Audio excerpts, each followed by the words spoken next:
एक बार की बात है कि बनगिरी के घने जंगल में एक उद्दत हाथी ने उत्पात मचा रखा था। वह अपनी ताकत के नशे में चूर होने के कारण किसी को कुछ नहीं समझता था।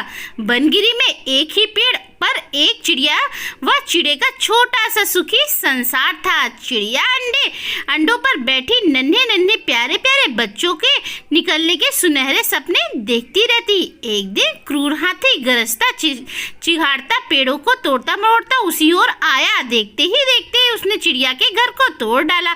घोंसला नीचे आ गिरा, अंडे टूट गए और ऊपर से हाथी का पैर उस पर पड़ा। चिड़िया और चिड़ा चीखने चिल्लाने के सिवा और कुछ ना कर सके। हाथी के जाने के बाद चिड़िया छाती पीट पीट कर रोने लगी। तभी वहाँ कटफुड़वी आई। वह चिड़िया की अच्छी मित्र थी। कटफुड़वी ने उनके रोने का कारण पूछा तो चिड़िया ने अपनी सारी बात कह डाली। कटफुड़वी बोली, इस प्रकार गम में डूबे रहने से कुछ नहीं होगा। उस हाथी को सबक सिखाने के लिए हमें कुछ करना होगा। चिड़िया ने निराशा दिखाई। हम छोटे मोटे जीव उस बलशाली हाथी से कैसे टक्कर ले सकते हैं।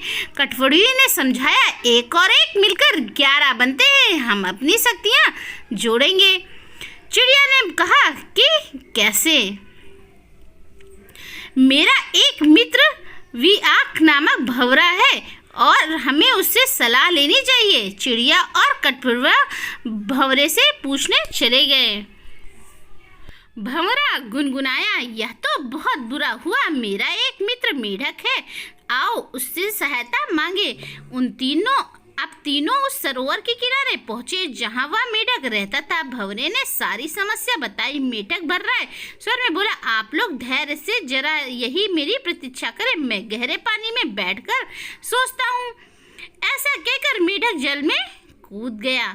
आधे घंटे बाद वह पानी से बाहर आया तो उसकी आंखें चमक रही थी। वह बोला, दोस्तों, उस हाथी को नष्ट करने के लिए मेरे दिमाग में एक बड़ी अच्छी योजना आई है। उसमें सभी का योगदान होगा। मेढक ने जैसे ही अपनी योजना बताई सब खुशी से उछल पड़े। योजना सचमुच ही अद्भुत थी। मेढक ने दोबारा बारी बारी सबको अपना अपना रोल समझाया। कुछ ही दूर पर उन्मत्त हाथी तोड़फोड़ मचाकर पेट भरकर कोपलों पर शाखाएं खाकर मस्ती से खड़ा झूम रहा था।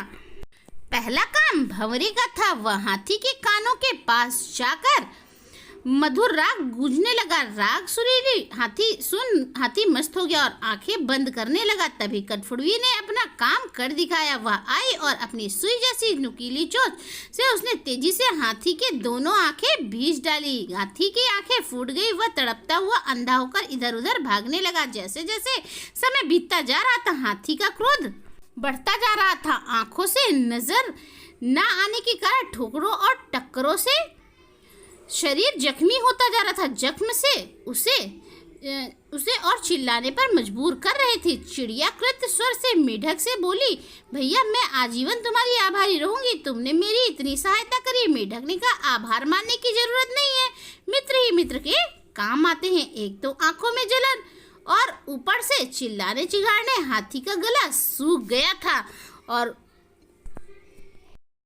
अब उसे एक ही चीज की तलाश थी, वह था पानी। मेढक ने अपने बहुत से बंधु बांधवों को इकट्ठा कर लिया और उन्हें ले जाकर दूर बड़े गड्ढे के किनारे बैठाकर टर्राने के लिए कहा। सारे मेढक टर्राने लगे। मेढक की टर्राहट सुन हाथी के कान खड़े हो गए।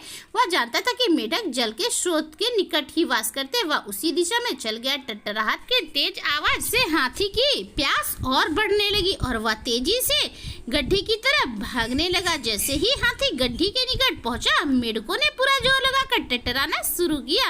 हाथी गड्ढे के और विशाल पत्थर की तरह गड्ढे में जा गिरा। वहां उसके प्राण पखेरु हो जाते हैं। थोड़ी देर न लगी। इस प्रकार उस अहंकार में डूबे हाथी का अंत हो गया।